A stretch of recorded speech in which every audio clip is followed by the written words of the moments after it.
ಎಲ್ರಿಗೂ ನಮಸ್ತೆ. ಸೊ ಇವಾಗ ಸೋಷಿಯಲ್ ಮೀಡಿಯಾದಲ್ಲಿ ಒಂದು ಓಡ್ತಿದೆ, ಅಂದರೆ ಉತ್ತರ ಕರ್ನಾಟಕದ ಜನಪದ ಹಾಡು ಹೇಳ್ತಕ್ಕಂಥ ಮ್ಯೂಸಿಕ್ ಮೈಲೇರಿ ಅಂತ ಫೇಮಸ್ ಆಗಿದ್ದಾರೆ.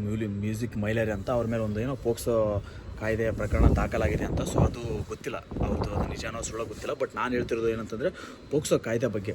ಸೊ ಈಗ ಇದನ್ನ ಯಾರೆಲ್ಲ ವೀಡಿಯೋ ನೋಡ್ತಿದ್ದೀರಾ ಯಾವುದೇ ಥರ ಸ್ಕಿಪ್ ಮಾಡೋಕೆ ಹೋಗ್ಬಿಡ್ರಿ. ಯಾಕೆಂದರೆ ನಿಮ್ಮ ಲೈಫಲ್ಲಿ ಏನೋ ಒಂದು ಮಿಸ್ಟೇಕಿಂದ ಈ ಥರ ಮುಂದೆ ತೊಂದರೆ ಅನುಭವಿಸ್ತೀರಾ, ಖಂಡಿತವಾಗ್ಲೂ ತೊಂದರೆ ಅನುಭವಿಸ್ತೀರಾ. ಸೊ ಹಂಗಾಗಿ ಒಂದು ಸ್ವಲ್ಪ ಜನರಲ್ ಆಗಿ ಮತ್ತು ಸರಳವಾಗಿ ಹೇಳ್ತೀನಿ, ಇದನ್ನು ಸರಳ ಭಾಷೆಯಲ್ಲಿ ಹೇಳ್ತೀನಿ, ಅರ್ಥ ಮಾಡ್ಕೊಳ್ರಿ. ಪೋಕ್ಸೋ ಯಾಕೆ ಅಂತ, ಇದು ಒಂದು ಕಾಯ್ದೆ, ಅಂದರೆ ಸಂಸತ್ತಿನ ಮೂಲಕ ಮಾಡಿರ್ತಕ್ಕಂಥ ಒಂದು ಕಾಯ್ದೆ. ಸೊ ಇದು ಏನು ಹೇಳ್ತದಪ್ಪ ಅಂತಂದರೆ 18 ವರ್ಷದ ಒಳಗಿರ್ತಕ್ಕಂಥ ಹುಡುಗಿನ ನೀವು ಪ್ರೀತಿಸೋದು ಅಥವಾ ಲೈಂಗಿಕತೆ ಬಳಸ್ಕೊಳ್ಳೋದು ಅಥವಾ ಲೈಂಗಿಕ ಕ್ರಿಯೆ ನಡೆಸೋದು ಅಥವಾ ಅಸಭ್ಯ ವರ್ತನೆ ಮಾಡೋದು ಅಥವಾ ಟಚ್ ಮಾಡೋದಾಗಿರ್ಬೋದು ಅಥವಾ ಅವ್ರದ್ದು ದೇಹದ ವೈಯಕ್ತಿಕ ಜಾಗನ ಸ್ಪರ್ಶ ಮಾಡೋದಾಗಿರ್ಬೋದು, ಈ ಥರ ಮಾಡಿ ಅಥವಾ ಲೈಂಗಿಕ ಕಿರುಕುಳ ಕೊಟ್ಟರೆ ಅದು ಪೋಕ್ಸೋ ಕಾಯ್ದೆ ಮೂಲಕ ಪ್ರಕರಣ ದಾಖಲಿಸ್ತಾರೆ. ಸೊ ಈ ಸರ್ತಿ ಈ ಕಾಯ್ದೆನ ಏನಾದರೂ ನಿಮ್ಮ ಮೇಲೆ ದಾಖಲಿಸಿದರೆ, ಯಾವುದೇನಾದ್ರೂ ಸಾಬೀತಾದರೆ ನಿಮ್ಗೆ ಯಾವುದೇ ಥರದ ಬೇಲ್ ಇರೋದಿಲ್ಲ, ನಾನ್ ಬೇಲೇಬಲ್ ಕೇಸಸ್ ಆಗಿರುತ್ತೆ. ಸೊ ಬೇಲ್ ಇಲ್ದಿರೋ ಥರ ನೀವು ಶಿಕ್ಷೆ ಅನುಭವಿಸಲೇಬೇಕು. 4 ವರ್ಷ ಜೈಲು ಶಿಕ್ಷೆ, ಕಠಿಣ ಕಾರಾವಾಸ, ಈ ಥರ ಎಲ್ಲ ಜೈಲು ಶಿಕ್ಷೆ ಖಂಡಿತವಾಗ್ಲೂ ನೀವು ಅನುಭವಿಸ್ಬೇಕಾಗುತ್ತೆ. ಸೊ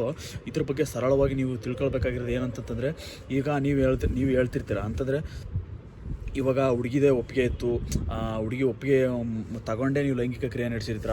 ಬಟ್ ಆ ಹುಡುಗಿಗೆ ಏಜ್ ಆಗಿರಲ್ಲ, 18 ವರ್ಷದ ಒಳಗಡೆ ಇರುತ್ತೆ. ಆ ಹುಡುಗಿನೂ ಬಂದ್ಬಿಟ್ಟು ಕೋರ್ಟಲ್ಲಿ ಅಥವಾ ಪೊಲೀಸ್ ಸ್ಟೇಷನಲ್ಲಿ ಎಲ್ಲಿ ಬೇಕಾದರೂ ಹೇಳ್ಬೋದು, ಇಲ್ಲ ನಾನೇ ಪರ್ಮಿಷನ್ ಕೊಟ್ಟಿದ್ದೆ, ನಾನೇ ಈ ಥರ ಮಾಡೋಕ್ಕೆ ಹೇಳಿದ್ದೆ, ಲೈಂಗಿಕತೆ ನನಗೂ ಆಸಕ್ತಿ ಇತ್ತು ಅಥವಾ ನಾನೇ ಹೇಳಿದ್ದೆ ಅಂತಲೂ ಹೇಳಲು ಕೂಡ ಬಹುದು.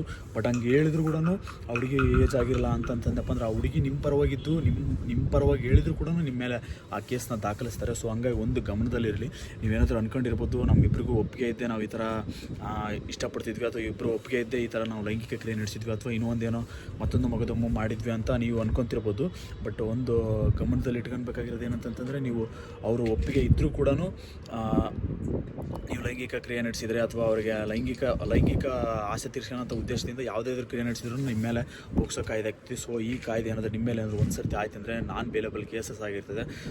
ಸೊ ಶಿಕ್ಷೆ ತುಂಬ ಜೈಲು ಶಿಕ್ಷೆ ಅನುಭವಿಸಲೇಬೇಕಾಗಿರುತ್ತೆ. ಸೊ 18 ವರ್ಷದ ಒಳಗಡೆ ಇರ್ತಕ್ಕಂಥ ಆ ಹುಡುಗಿ ಪರ್ಮಿಷನ್ ತಗೊಂಡು ನೀವು ಮಾಡಿದ್ರೂ, ಆ ಹುಡುಗಿನ ಲೈಂಗಿಕ ಕ್ರಿಯೆ ಮಾಡಿದ್ರೂ ನಿಮ್ಮ ಮೇಲೆ ಕೇಸಸ್ ಆಗುತ್ತೆ. ಸೊ ಹಂಗಾಗಿ ಎಲ್ಲರೂ ಗಮನದಲ್ಲಿ ಇಟ್ಕೊಳ್ಳಿ. ಯಾವುದೇ ಕಾರಣಕ್ಕೂ 18 ವರ್ಷದ ಒಳಗೆ ಇರ್ತಕ್ಕಂಥ ಹುಡುಗಿನ ಒಪ್ಪಿಗೆ ಸಮ್ಮತಿ ಇದ್ದರೂ ಸಹ ಹುಡುಗಿಗೆ ಆ ಥರ ಮಾಡಿದರೆ ನಿಮ್ಮ ಮೇಲೆ ಪೋಕ್ಸೋ ಕಾಯ್ದೆ ಮೂಲಕ ಪ್ರಕರಣ ದಾಖಲಾಗ್ತದೆ.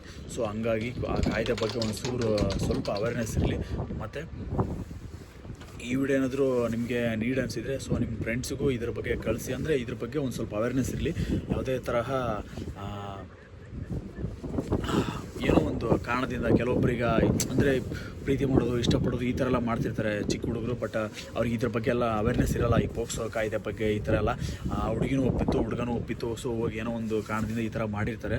ಬಟ್ ಆಮೇಲೆ ಇದು ಕಾಯ್ದೆ ಬಗ್ಗೆ ತಿಳ್ಕೊಂಡಾಗ ತುಂಬ ನೋವು ಪಡ್ತಿರ್ತಾರೆ, ಸಫರ್ ಪಡ್ತಿರ್ತಾರೆ. ಅಂದರೆ ಕೆಲವೊಂದು ಸರ್ತಿ ಹುಡುಗಿ ಒಪ್ಪಿಗೆ ಇರ್ತೈತಿ, ಹುಡುಗಿನೂ ಸ್ಟೇಷನಿಗೆ ಬಂದ್ಬಿಟ್ಟು ಮತ್ತು ಕೋರ್ಟಲ್ಲೆಲ್ಲ ಹೇಳ್ಬೋದು ಸಹ, ನನಗೆ ಇಷ್ಟ ಇತ್ತು, ನಾನು ಇಷ್ಟ ಸಮ್ಮತಿ ಕೊಟ್ಟು ನಾನು ಹೇಳಿದಕ್ಕೆ ಈ ಥರ ಇಬ್ಬರು ಸೇರಿಕೊಂಡೇ ಈ ಥರ ತಪ್ಪು ಮಾಡಿದ್ವಿ ಅಂತ. ಬಟ್ ಆದ್ರೂ ಆ ಹುಡುಗಿದು ಕನ್ಸಿಡರ್ ಮಾಡಲ್ಲ, ಯಾಕಂದರೆ ಆ ಹುಡುಗಿ ಬಿಲೋ 18 ಏಜ್ ಆಗಿರೋದ್ರಿಂದ. ಸೊ ನಿಮ್ಮ ಮೇಲೆ ಪೋಕ್ಸೋ ಆ್ಯಕ್ಟ್ನ ಜಾರಿಗೆ ಮಾಡ್ತಾರೆ. ಸೊ ಈ ಕಾಯ್ದೆ ಬಗ್ಗೆ ಒಂದು ಸ್ವಲ್ಪ ಅವೇರ್ನೆಸ್ ಆಗಲಿ. ಮತ್ತು ನಿಮ್ಮ ಫ್ರೆಂಡ್ಸಿಗೂ ಈ ಥರ ಕಳಿಸಿ. ಸೊ ಯಾರಾದರೂ ಈ ಥರ ತಪ್ಪು ಮಾಡ್ತಿದ್ರೆ ಅಥವಾ ಏನಾದರೂ ಗೊತ್ತಿಲ್ಲದಿರೋರು ಏನಾದರೂ ಇದ್ದರೆ ಈ ಕಾಯ್ದೆನ ಕಳಿಸಿ. ಈ ಚಾನಲ್ ನೀಡಿದರೆ ಸಬ್ಸ್ಕ್ರೈಬ್ ಮಾಡಿರಿ. ಮತ್ತು ಈ ಥರ ಯಾವುದಾದ್ರೂ ಮಾಹಿತಿ ಮೂಲಕ ನಿಮಗೆ ಸಿಗ್ತಿರ್ತೀನಿ. Thank you so much for this watching video. Bye.